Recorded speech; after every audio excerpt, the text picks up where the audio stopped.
de todas as microtrends, porque a Clean Girl tem resistido tanto ao tempo. Você é uma Clean Girl? Você é contra Clean Girls? Existe de fato ser uma Clean Girl? No mundo digital, que é o neologismo do inglês, justamente para explicar essa fusão do mundo físico e o digital, o contato com o mundo pelas telas cheias de imagem e, consequentemente, isso vai afetando a sua concepção de mundo. É como se a gente pegasse aqui, ó, todo o fundo do estúdio, todo o espaço que tem no meio, e achatasse. Virasse assim, ó, e achatasse. Tudo isso para caber numa tela. E a beleza vai ganhando cada vez mais espaço no mundo achatado. E a Clean Girl, que parecia ser apenas uma resposta estética e também temporária para um mundo hiperestimulante, hoje em dia virou até assunto de artigo científico. Para além disso, a Clean Girl também foi ganhando personificações na mídia. Não só isso, mas as Clean Girls têm ganhado cada vez mais as ruas, têm movimentado mercados, e por anos a beleza foi um atalho para o sucesso, mas agora parece que ela tem sido um atalho mais para obsessão. É por isso que eu queria te convidar para entender um pouco melhor de onde surgiu essa poluição no mundo falsa minimalista das Clean Girls. Muito prazer, eu sou o Breno Moreru, seu sommelier de tretas gringas de Tutupão, que sou @BrenoMoreru em todas as redes sociais. Siga todas elas, porque elas fazem parte de um ecossistema. Você automaticamente se torna um cristal e é com seu brilho que a gente mantém esse ecossistema funcionando. Dentre os motivos da geração Z preferir festas durante o dia, rolês em cafeterias, humor autodepreciativo e também nonsense, lançar várias microtrends, o fascínio por ser performático e, para além disso, adoram criticar millennials e a todo tempo tentam emular a moda dos anos 2000, que, pasme, foi criada pelos millennials. E tudo isso tem um motivo muito específico: pertencimento. E o que causa essa busca por pertencimento são algumas características, como excesso de informação, isolamento, convivência online, um mundo em policrises. Ou seja, são várias crises acontecendo ao mesmo tempo: política, ambiental, social, econômica, custo de vida cada vez mais alto, gentrificação, não aposentadoria, a glamorização de cubículos. Todos esses fatores acabam empurrando essas pessoas para uma necessidade de estetizar a própria vida e também buscar prazeres momentâneos, como se o mundo tá tão ferrado das ideias que eu preciso todo dia de uma dose diária de humor, escapismo, mimo. Até porque, como que você vai pensar a longo prazo num mundo que parece que tá com os dias contados? Essa filosofia não se estende só pro lazer, mas também pro jeito de trabalhar. O meu mínimo vai ser o meu máximo. É sobre viver o presente, entregando o mínimo no trabalho para tentar viver ao máximo, por mais que esse máximo às vezes seja ficar na cama rolando o TikTok. Claro que eu tô falando para quem pode bancar isso. Só para deixar claro aqui, gente, gentrificação, e assim, num vídeo de Clean Girls, mas é porque gentrificação é um processo de transformação urbana em que você pega bairros de baixíssima renda e vai injetando dinheiro ali para que esse bairro atraia pessoas com uma maior renda, que faz com que as pessoas de baixa renda escapem para outros lugares da cidade. E essa gentrificação é feita colocando um estilo mais genérico, tido como moderno, justamente para atrair esse público que tem a grana. Tô trazendo aqui um conceito de arquitetura e urbanismo para falar de moda, porque eu lembrei justamente dessa frase aqui. What's the best advice that you've ever gotten, Lynn?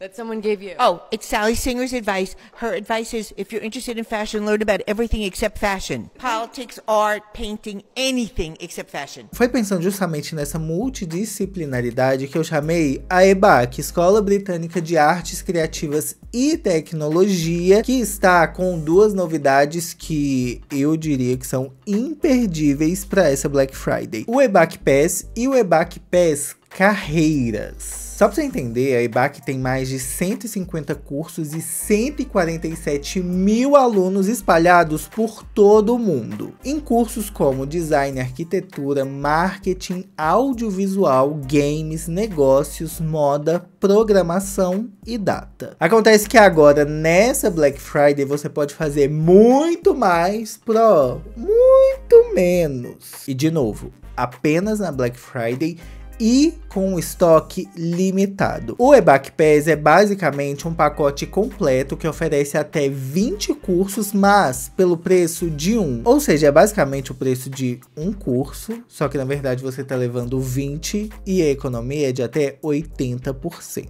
No EBAC Pass, as áreas contempladas são programação, design, dados, marketing, arquitetura e audiovisual. E isso dá a chance a você, quando se tornar aluno da EBAC, de explorar diferentes caminhos na mesma área por um período de até 2 anos. A segunda novidade é o EBAC Pass Carreiras, que diferente do EBAC Pass, contempla 3 áreas: programação, design e dados. Eu diria que o EBAC Pass Carreiras é uma versão premium dessa novidade, porque além de poder escolher dentre essas 3 áreas, você ainda tem garantia de empregabilidade ou o seu dinheiro de volta. Para mim, uma das melhores coisas de estudar com o EBAC é justamente a plataforma, que é intuitiva, fácil de usar, confortável. Além disso, você tem acompanhamento individual e personalizado com tutores que já atuam no mercado, tanto para corrigir seus exercícios quanto para tirar dúvidas durante o seu curso. Opinião pessoal, tá? Diante de todas as promoções que eu tenho visto na Black Friday, eu nunca vi nenhuma parecida com essa da EBAC. Assim, o tanto que você vai investir pelo retorno que você vai ter, eu estou um pouco chocado. Sem se contar que você vai poder explorar esses diferentes caminhos dentro da mesma área por um período de 2 anos. E por falar em 2 anos, você pode parcelar em 24 vezes no boleto, que são 2 anos, ou em 21 vezes no cartão. Atenção, porque este é o maior cupom possível dado por um influenciador, que é nada mais, nada menos que Breno 300. Olha como que eu tô cinematográfico aqui nesse vídeo. Desse momento em diante, você deve saber que o link está no comentário fixado, na caixa de descrição ou também no QR Code para você acessar. E de novo, cupom Breno 300. Gente, vamos aproveitar 20 cursos pelo preço de um. EBAC, muito obrigado por promover a educação aqui no canal, que é uma das coisas que eu mais amo na vida. E muito obrigado também pela parceria. E aí eu não entendo, com tanta oportunidade e caminho diferente na vida, uma pessoa querer ser básica, ser clean girl. Por isso que a gente vai se aprofundar agora nesse assunto e também nas origens da Clean Girl. Eu lembro exatamente do dia 27 de janeiro de 2025, quando Daniel Roseberry, que é o diretor criativo da Schiaparelli, disse o seguinte quando ele lançou a nova coleção, que era uma parte 2 da coleção que ele tinha lançado anteriormente, a Phoenix. Para essa coleção, ele disse o seguinte: eu queria fazer algo que não tivesse medo de parecer velho. Essa coleção foi inspirada em fitas francesas vintage, pré-Segunda Guerra Mundial, redescoberta com tonalidades únicas, sem cor e patinadas pelo tempo. Esse patinadas pelo tempo é como se tivesse um efeito de pátina, sabe? Que fazia imóvel há um tempo atrás. E isso inspirou uma mudança da ideia de que o moderno deve ser simples, permitindo uma coleção mais extravagante, barroca e elaborada, que ainda mantinha um senso de modernidade e também de novidade. Você entende o poder e o peso que tem quando Daniel Roseberry diz que eu queria fazer algo que não tivesse medo de parecer velho? Esse é... Não tô falando aqui só da geração Z, tá? Mas esse é também um dos maiores medos dos millennials. Por quê? De tanto se verem refletidos nas telas e sendo a primeira geração que acompanhou essa transição, eles são muito diferentes de seus pais, mas também são diferentes da geração Z. por ficarem nesse meio termo, estão o tempo inteiro tentando desafiar o envelhecimento, o passar do tempo, e parece que eles ficam ali num meio de campo entre vou ser jovem para sempre, apesar do tempo ir passando, não quero envelhecer. E se a gente for pensar que dentro desse estilo de clean girl, a gente está englobando roupa, maquiagem, comportamento e preferências, toda escolha também tem uma renúncia. No caso das clean girls, a gente tem várias renúncias. Eu não sei se já percebeu, é só uma provocação que eu tenho pensado muito sobre. Aliás, eu tava querendo há muito tempo fazer esse vídeo. E eu sabia que ia ser um vídeo muito cabeçudo, né? Inclusive, bem-vindo a mais um Brenem, que aqui a gente não estuda para passar no teste. A gente estuda durante o vídeo. E depois eu só vou avaliar com o seu like. E também quando você apertar o botão de se inscrever, caso não tenha se inscrito. E ainda você pode se tornar membro, ter o seu nome em destaque no final dos vídeos, nos créditos, como também conteúdo exclusivo e destaque nas lives. E também uma insígnia própria. Mas, para além disso, você já percebeu que esse cabelo lambido das clean girls, ele apaga a textura, ele apaga o corte, ele apaga o volume, ele anula tudo, deixando apenas o formato da cabeça e às vezes um coque que é só um cocôzinho assim. Claro que vai ter os reis do contra-argumento dizendo assim, mas Breno... E a mulher careca. A mulher que sustenta uma careca é uma mulher que ela tem xereca. Nesse sentido, eu vejo que essa limpeza de imagem disfarçada de eu quero diminuir os estímulos que o mundo tem jogado em cima de mim, nada mais é do que um apagamento, como se eles estivessem tentando gentrificar pessoas. Quando eu digo eles, o que move principalmente essa estética das clean girls é o mercado. Agora que eu já amarrei a gentrificação e as clean girls, agora a gente parte para um outro momento desse vídeo, que é a influência do mercado nas clean girls. Antes, as pessoas eram classificadas de acordo com suas tribos. As tribos eram como as pessoas se diferenciavam. Por exemplo, tinham os emos, os roqueiros, os metaleiros, os axezeiros, os pagodeiros. Claro que eu tô falando aqui de música porque música e moda andam muito juntas.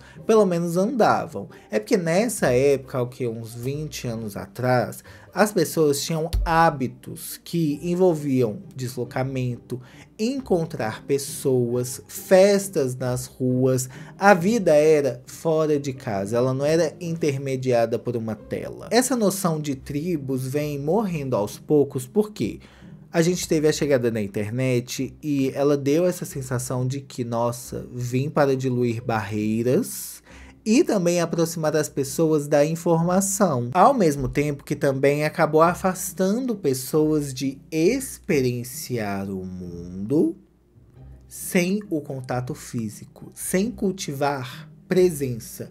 Eu presente naquele momento, ao invés de eu assistir a esse momento do conforto da minha casa por uma tela. Agora, pra gente amarrar, enquanto que as tribos eram diferenciadas pelos seus hábitos e pelo comportamento, ou seja, elas iam atrás dessas coisas, hoje o que a gente teria são tribos virtuais. Enquanto seus hábitos ditavam seu estilo de vida, hoje parece que é ao contrário. Agora eu escolho como eu vou parecer, como eu quero ser visto pelo mundo e, ao invés de hábito, eu vou performar aquilo que está de acordo com o que eu pareço, como eu me visto. Deu pra entender, gente? É basicamente assim. Antes as pessoas estavam todas envolvidas ali em torno de um mesmo assunto, de uma mesma causa, de uma mesma ideia. E hoje, com essa difusão de conteúdo, é como se esse processo se invertesse e aí eu precisasse primeiro escolher como eu quero ser visto, como eu vou aparecer, para aí sim performar uma coisa que eu acho que condiz com esse estilo que eu escolhi, mas que não necessariamente vai de encontro e acordo com os meus gostos pessoais, autenticidade, o contexto onde eu vivo. Antes as coisas eram muito mais locais e agora elas são muito mais globalizadas, Mas ao mesmo tempo, isso vai gerando um afastamento da realidade, literalmente, né? Quando eu falo realidade, é a sua realidade, o contexto onde você vive. Ou seja, o estilo que antes era moldado pelo comportamento, hoje é moldado pelo conteúdo que você consome.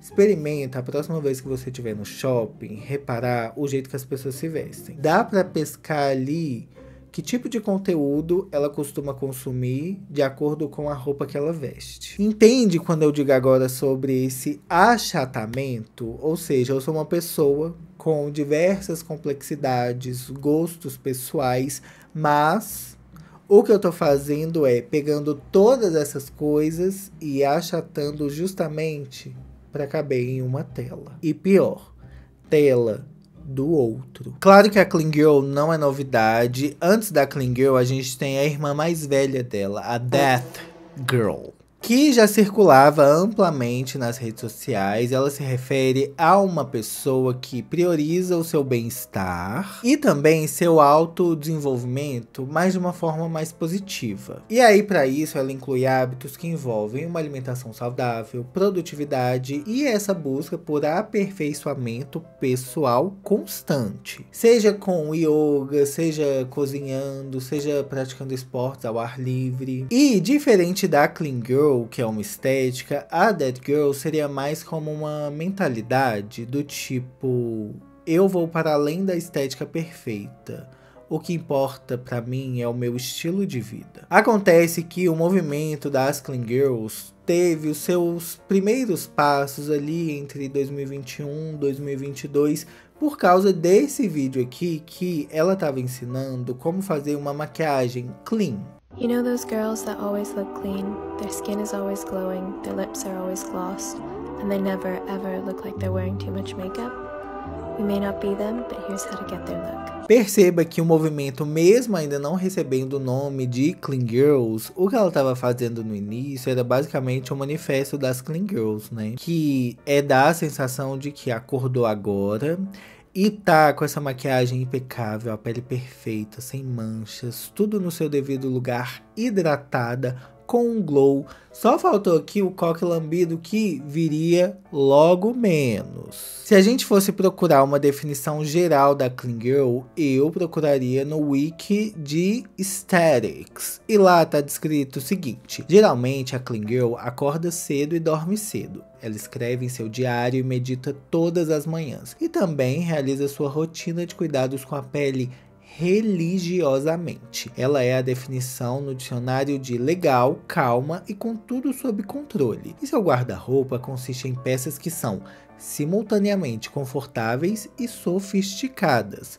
tons neutros, alfaiataria e nada de estampa ou roupas com cores vibrantes. Mas Breno, como você falou antes que hoje essas novas tribos não têm hábitos, sendo que você descreveu aqui um monte de hábito das Clean Girls. Mas, gente, é aí que tá o X da questão. Quem diz que elas fazem isso? O X da questão aqui é justamente eu fazer acreditar que eu desempenho aquela função, quando na verdade eu só tô ilustrando e só tô te dando uma migalhinha pra você imaginar o resto. Eu não tô falando que eu faço. Eu tô te dando a entender que eu faço isso. E por muito tempo eu bati a cabeça, assim, pra entender essas coisas, sabe?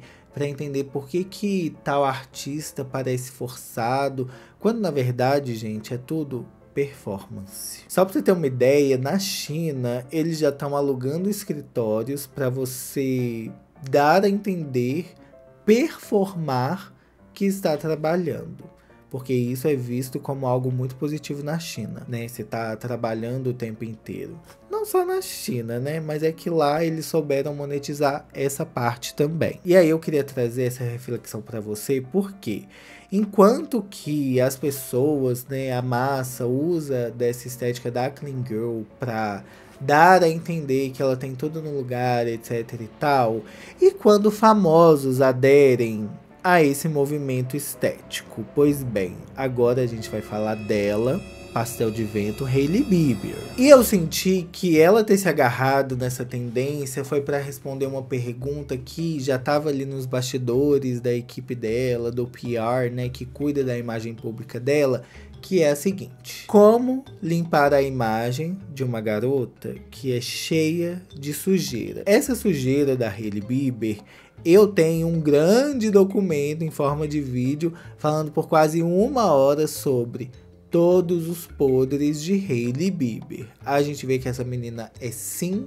carne de pescoço e que por mais que ela tente ser uma clean girl, a gente sabe que na verdade ela é uma sujeira no meio desse movimento. Não só isso, ela foi muito esperta em dar rosto a esse movimento. Ou seja, quando as pessoas pensassem em clean girl, o intuito era lembrar de Hailey Bieber. Essa também não foi a primeira vez que ela surfa nessa onda, porque não sei se você vai lembrar, mas teve o Strawberry Makeup, Espresso Makeup. É ela pegando tendências de maquiagem que já existiam, mas colocando ali um carimbo de nossa, olha como o meu universo é interessante. E se a Clean Girl deu tão certo pra Hailey, por que esse movimento também deu tão certo no Brasil? Quando eu falo, gente, de andar no shopping, é pra você começar a reparar quantas Clean Girls tem no shopping.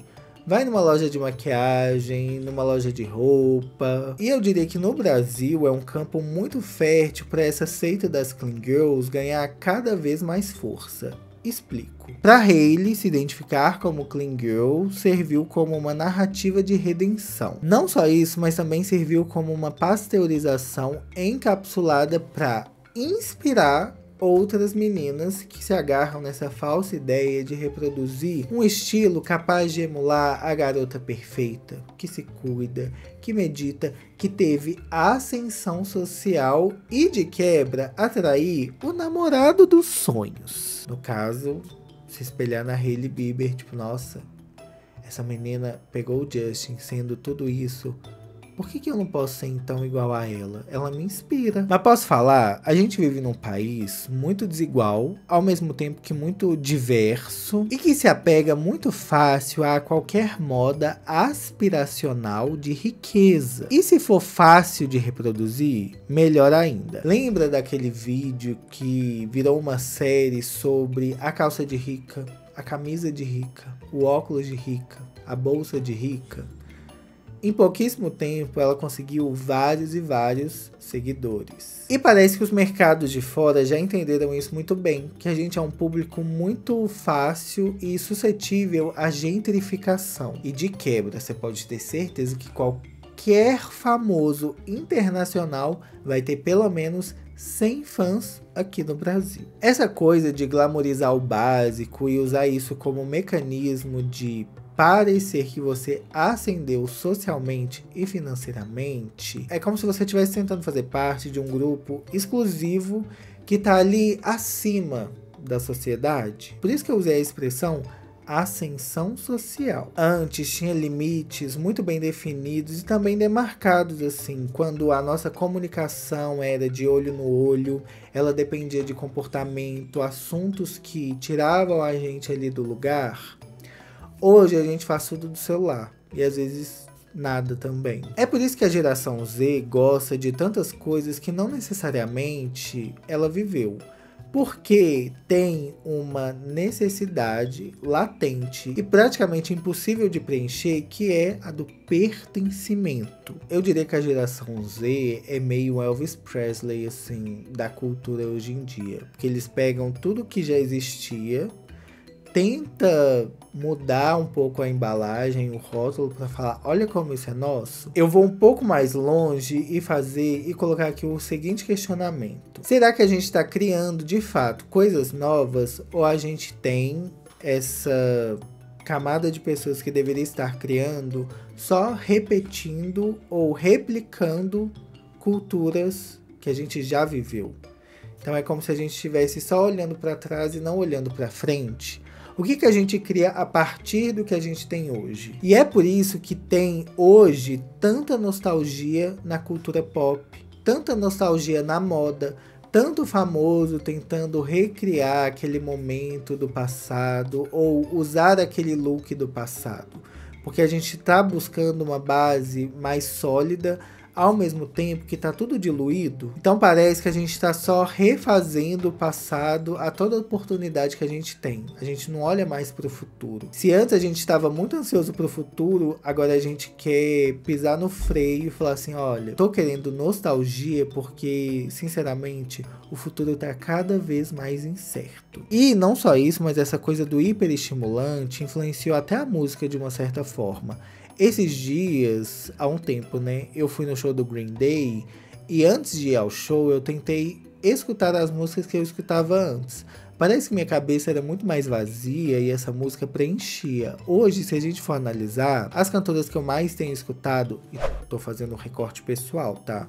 Me conta aí se isso faz sentido pra você também. São músicas muito mais na base do sussurro. Sabrina Carpenter, Edson Ray, até a Ariana lançou umas músicas mais sussurradas. A Lana Del Rey cada vez mais sussurrada. Então você entende assim que na verdade a gente está tentando calar um pouco o barulho que vem de fora, o barulho que chega até a gente, e não o contrário, eu ir atrás do barulho. Pelo menos na minha adolescência era assim. Dá saudade quando o futuro e a tecnologia mais deixavam a gente empolgados do que com medo. Não só isso, o mercado também entendeu essa necessidade constante de pertencimento da geração Z quando ele começa a lançar produtos que não só você consome, mas também tem um ritual para consumir. Exemplo, 10 passos de beleza da rotina coreana. E aí você tem que comprar 10 produtos. Passo a passo para o meu glow up. É como se esse produto fizesse parte da sua caminhada até um objetivo muito específico, que não necessariamente você vai alcançar. Porque tudo ali é momentâneo, principalmente hoje. Essa noção de momentâneo é muito mais desenvolvida do que antes. Outro exemplo que a gente teve recentemente foi o do Labubu, né? É como se a gente pudesse se identificar nas ruas só pelo Labubu que a gente usa. Tipo, nossa, você tá entendendo do que eu tô consumindo, né? E claro que, no caso da Clean Girl, essa busca por uma vida perfeita, equilibrada, tem um viés um tanto quanto perigoso. Vou trazer aqui o exemplo da The Row, porque é uma marca que não tá necessariamente nas redes sociais, mas pelo menos no mundinho fashion, é uma marca muito falada, muito difundida. Isso porque foi criada pelas gêmeas Olsen e elas estão constantemente tentando buscar as peças de roupas perfeitas. A camiseta perfeita, por exemplo. Assim, sabe quem que gostava de estabelecer padrão de perfeição? A raça perfeita, o jeito perfeito, a roupa perfeita, o jeito de se comportar perfeito, sem querer pesar o clima. E em Psicologia de Massas do Fascismo, do Wilhelm Reich, ele discute como regimes autoritários exploram padrões rígidos de corpo, moral e comportamento para manter controle social. O que antes era uma coisa muito mais política, hoje em dia eu vejo mais que é como se fosse um controle de mercado. Afinal, quando a gente tem uma estética fácil de reproduzir, é porque tem muito acesso a isso. E não só de informação, mas também de produto, para conseguir chegar nesse resultado. E assim, ser clean girl não é uma coisa barata, porque tem marcas específicas de skincare, maquiagem, roupa de alto padrão, sem se contar os procedimentos estéticos que pouquíssimas delas revelam. Ainda tem outro lado muito problemático das clean girls, que é essa coisa da apropriação cultural, e eu achei que isso tinha ficado lá antes de 2020, mas aparentemente não. Esse estilo de cabelo, né, com bastante gel, bem baixinho assim, nada mais é do que um estilo de cabelo que mulheres negras e pardas já usavam, mas que antes eram considerados estilos marginalizados. Acontece que quando esses estilos são adotados por mulheres brancas, em sua maioria, aí eles são apresentados como, nossa, que elegante, que moderno. Mas outro perigo para além da apropriação cultural é a alopécia por tração, que é de tantas meninas puxar o cabelo para ficar bem lambido de gel, vai forçando e gerando calvície. Tudo isso para fazer um tal de um penteado. Todo esse apelo, esse impacto da clean girl é como se a gente tivesse passado da vontade de viver para a vontade de replicar. Eu também lembrei de um story que a Thalita Sampaio postou, minha amiga, dizendo que, gente, Riqueza pra mim não é ter roupas de marca, não é ter bolsas, um closet cheio de coisa. Riqueza pra mim é falar línguas, várias línguas. Riqueza pra mim é poder tomar café da manhã tomando sol. Riqueza pra mim é poder viajar, poder investir meu tempo nas coisas que me interessam, ter hobbies. Desde então que ela falou isso, já tem uma semana, assim, eu tenho pensado muito sobre. Logo eu que queria mais umas bolsas de luxo, né? Tenho pensado muito, que na verdade, assim, o luxo realmente, já falei isso aqui antes, né? Citei até Bourdieu falando que o luxo, a gente espera que ele caminhe mais como capital social. É o que eu tenho e o que eu consegui adquirir, mas que é intangível. Tipo, eu falar 4 línguas, 5 línguas, eu conhecer tal país. Essas coisas a gente não vai lá no shopping e compra. Isso leva tempo. É um processo que está cada vez mais achatado nas redes sociais. É só o antes e o depois. Pouquíssimas pessoas falam do processo. Justamente por a gente estar vivendo esse mundo mais achatado de ideias, faz sentido eu dar a entender que eu faço e não ser esta pessoa que faz. E aí, com esses lugares de convivência online, o real dá lugar ao editado e também ao que cabe na tela. E aí a gente desconsidera falhas, coisas que fogem do meu controle, a espontaneidade, porque se eu tô editando tudo, aí eu escolho exatamente o que eu quero mostrar. Nesses recortes é que a Clean Girl vai conseguindo conquistar uma parcela de público muito grande. Porque você olha pra ela e fala assim, não, a vida dela tá muito resolvida. Esteticamente, então, fez um cabelo lambido, uma maquiagem glowy, a vida dela tá feita, já tá resolvida. E não custa repetir que tudo isso porque a gente tá vivendo num mundo de excesso de informação, isolamento, convivência online, policrises, custo de vida cada vez mais alto, gentrificação, não aposentadoria, glamorização de cubículos. Qual é a saída, Breno? Gente, olhar pra si, olhar o seu entorno. Buscar a autenticidade não é olhar para os outros buscando como se preencher. É olhar a partir de você para o mundo à sua volta. Eu vou dar um exemplo aqui que eu tava numa pesquisa assim de o que eu gosto de vestir, como eu posso honrar o lugar onde eu vim, sabe? Eu sou mineiro. Lá em Minas, a gente tem muita influência da arquitetura e da arte barroca. E eu pensei, nossa, eu gosto de uma roupa dramática. Quais marcas, quais casas de luxo fazem roupas nesse sentido? Isso vai de acordo com o que eu gosto? Isso vai de acordo com a minha personalidade? Então, separei aqui também alguns nomes para te inspirar, de meninas que eu sigo, que são muito autênticas e não necessariamente elas têm um estilo parecido entre si. Eu vou começar com Andresa Ramos, Thalita e Yasmin Sampaio, Paty Saito, Ana Viaja, Aprício Pereira, Marcela Carrasco, Nanats, Sarina Gomes. Esses são alguns nomes e claro que eu vou amar você deixar suas referências aqui também, não só de meninas, né, mas de meninos também. Disso eu careço um pouco, então é bom também a gente tentar ser nossa própria referência. Olha que egocêntrico, não, gente. É porque é legal também, sabe? E Luísa Brando, tá? Bibrands, lá no Instagram. Muito obrigado, EBAC, por mais uma parceria aqui no canal. Lembrando que o meu cupom é Breno300. E não deixa de aproveitar essa oferta da Black Friday, porque eu nunca vi uma oferta tão absurda igual essa. E é por tempo limitado, com estoque igualmente limitado. E de novo, vou deixar aqui esse conselho para encerrar o vídeo. Look for everything except for fashion when it comes to style. E muito obrigado pela sua companhia. Muito obrigado também aos cristais membros que apoiam o meu trabalho, para além dos likes, com o apoio aqui no canal. E te espero no próximo vídeo, neném.